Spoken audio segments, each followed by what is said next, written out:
Hello, hello. I think we're live. Hopefully, we're live. I can never tell when I do this on my laptop. But I'm just going to dive straight in and we're going to see how we go today.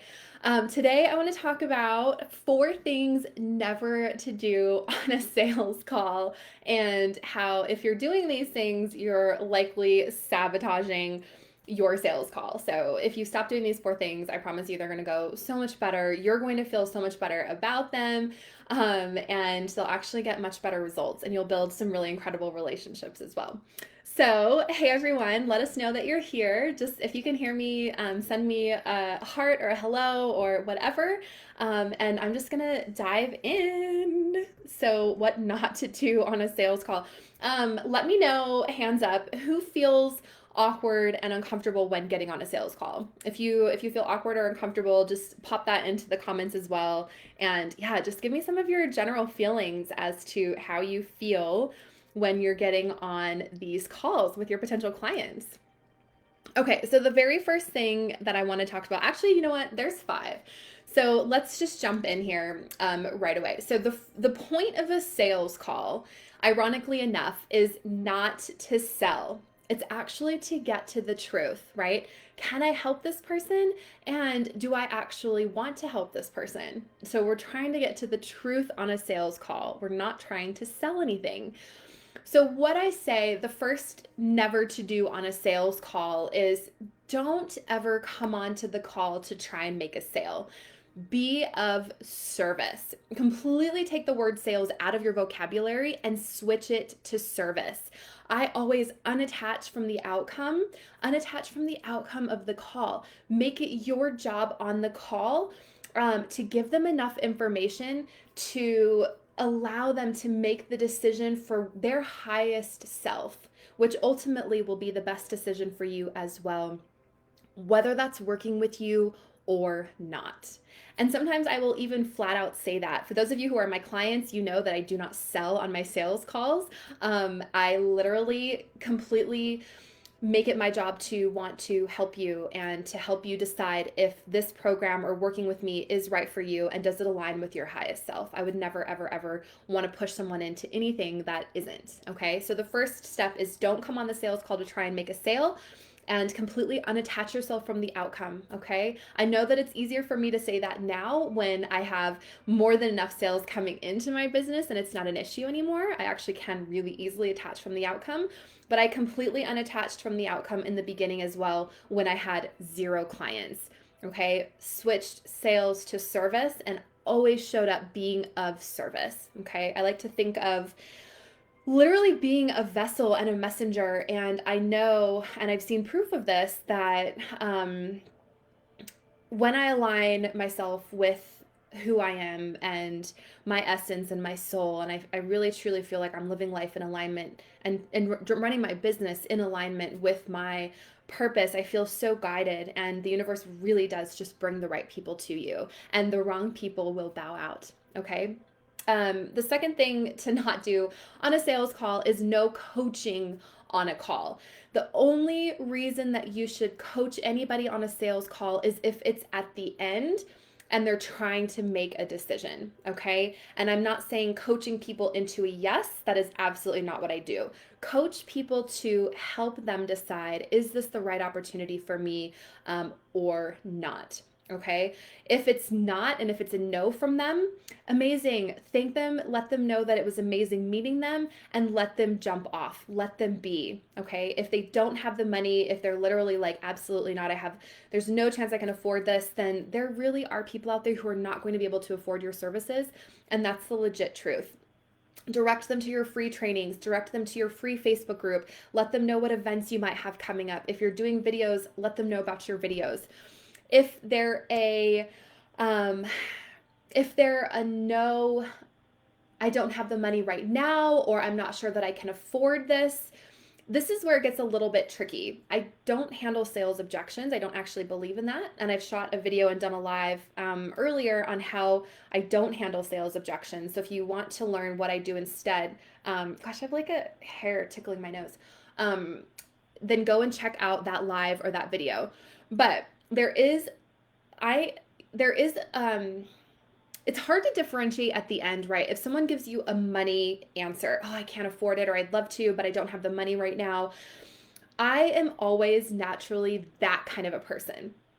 So when I'm on a sales call with somebody, for example, I was just on a sales call with a PR agency, and it was going to be like $52,000 for their package. I'm always and always have been.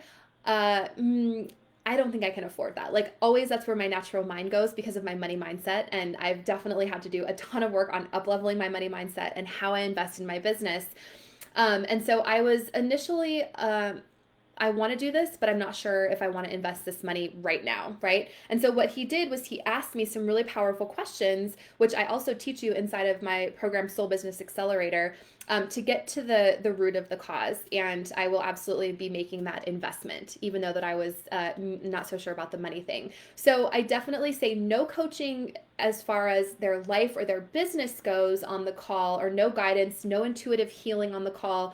It's literally just coaching at the end to help them make a decision whether it's a yes or a no. The third thing not to do on a sales call is don't lose control of the conversation. Okay, this is really important. Stay in your power.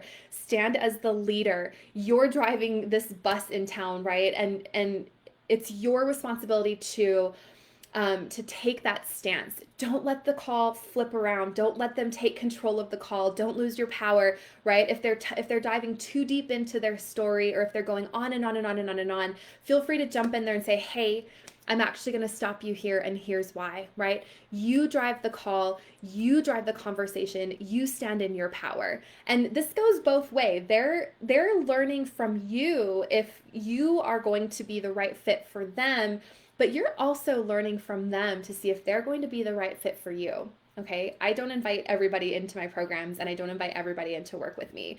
And I'm going to talk about that here in just a minute. So don't lose control of the conversation. I actually do inside my program, Soul Business Accelerator, I think it's module 6.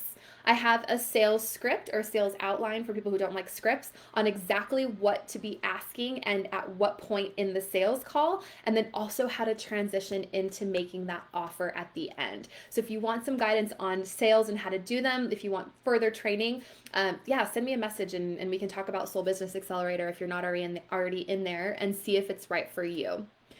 Okay, number four, not to do on a sales call.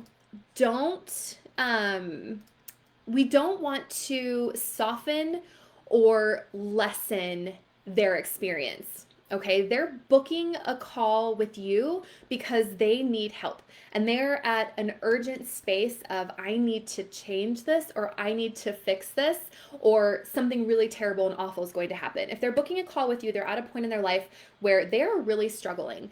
And so we actually want to hear them. We want them to feel seen. We want them to feel heard. We want them to know that we understand their pain, because likely either we have been there, or we're feeling it, right? We want them to feel heard, seen, and validated, because nobody in their life essentially is going to make them feel as heard and as seen as you are.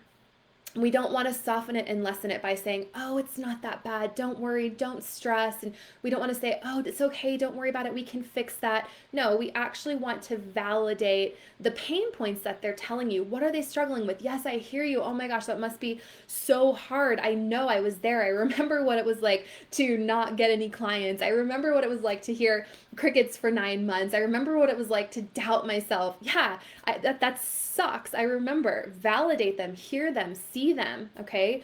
It's relationship building. Remember, a sales call, the point of it is to build a relationship, to get to know that person, to let them get to know you. And we want to really hear and see the people that we're potentially going to work with.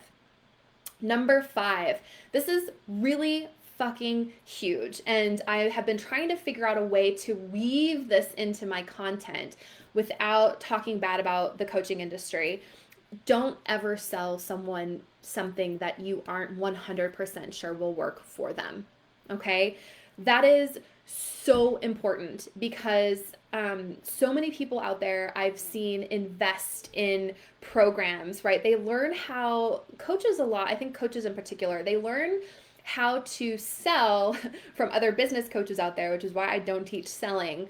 And they end up selling people in without knowing if they can actually create a transformation for them. Okay. So if you aren't sure, or if you 100% know they're not the right fit for you, or they're not the right fit for your program, or you think that they would be a better fit for somebody else, absolutely tell them that.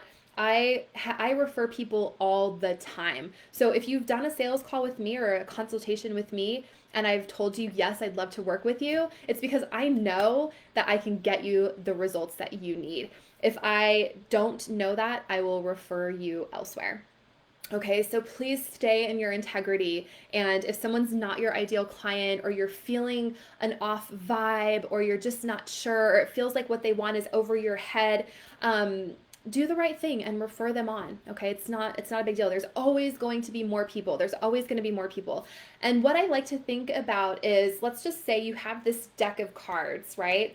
I think, what is there, 54 cards in a deck. There's 20 of those are high ticket, 20 out of 54, right? So there's jacks, queens, kings, and aces. There's also a lot of twos, and there's also a lot of threes. There's a lot of fours. There's a lot of fives. If you shuffle that deck and if you look at enough cards, you're eventually going to find those jacks, queens, kings, and aces. And it is exactly like that in your business. You talk to enough people, you put yourself out there and get in front of enough people, you hear enough no's, you're going to hear enough, you're going to see those twos and threes and fours, those no, no, no, no, no, bang, all of a sudden, you're going to come across that queen. You're going to come across that ace, and they're going to come into your program, and you're going to love them so much, and they're going to love you, and you're going to create this epic transformation in their life. And that gives me like full body goosebumps. That is alignment. That is divine guidance. That is why we're here. That is why we're doing the work that we're doing, is to be able to create that transformation. Okay. The other thing that I wanted to just jump on here and say as well is, when it comes to sales calls, and this is kind of off topic, play the game of 1,000 no's, right? The more no's that you hear, this is the same thing. You're going to eventually hear those yeses. So if you're getting discovery calls booked, if you're not getting discovery calls booked, that's a whole nother issue. I teach you exactly how to get your calendar booked with discovery calls inside Soul Business Accelerator. So if you're thinking of working with me, we have incredible women in there getting absolutely phenomenal results. Send me a message and we'll just jump on a call and see if it's the right fit for you. But yeah, so play the game of 1,000 no's. If you are hearing 10 no's on 10 discovery calls, amazing. Congratulate yourself, because you've just had 10 discovery calls. You've practiced, you've learned, you've built relationships. A lot of those might come back to you later, but it puts you one no further, or one no closer to hearing a yes. I did that in the beginning of my business. I remember, I don't know, I want to say in my second, by the time I had been in business for 2 years, I'd heard like 110 no's or something crazy like that. Which, we hear a lot fewer yeses than we do no's. So just keep that in mind. Just always keep that deck of cards analogy, play the game of 1,000 no's, and remember the 5 things not to do on a sales call. Don't sell on a sales call. Try and get to the truth. Okay, don't come and try to make a sale. Be of service and completely unattach yourself from the outcome. No coaching on the sales call, number 2 or 3, whatever we're at, unless it's on how to make a decision at the end. 3, 4, whatever, don't lose control of the conversation. Obviously, I feel like I've just lost control of the Facebook Live because I don't know what number I'm on. But whatever, 3 or 4, don't lose control of the conversation. Stay in your power, be that leader, show up, drive the conversation. Someone wants to know that you've got them, that you can take their hand and you can help them, and that you're confident and that you're certain, okay? 4, 5, I don't know. Don't soften and lessen. Validate their feelings, hear them, make them feel seen and heard. And the last one, don't sell someone into something where you don't know if you can help them. Pass them on, refer them. If it's a hell yes for you and it's a heck yes for them, or a hell yes for them, amazing. It's golden, signed, sealed, and delivered, match made in heaven. All right, I hope that this was helpful for you all, and this is so helpful. Oh, Mel, hi, I'm so glad. Yes, get excited for the no's. They pave the way to the yeses, absolutely, 100%. So, yeah, thank you all so much. I look forward to, yeah, if you have any questions, obviously, just comment, put them on the comments, and my team or I will come back. and answer your questions. If you have any questions around sales, just let me know. And if you're thinking about Soul Business Accelerator and you just want to check it out, again, totally happy and would love to jump on a call with you and yeah, learn more about you and your business and allow you to learn more about us as well. All right, enjoy your Tuesday, and I'll talk to you soon. Bye.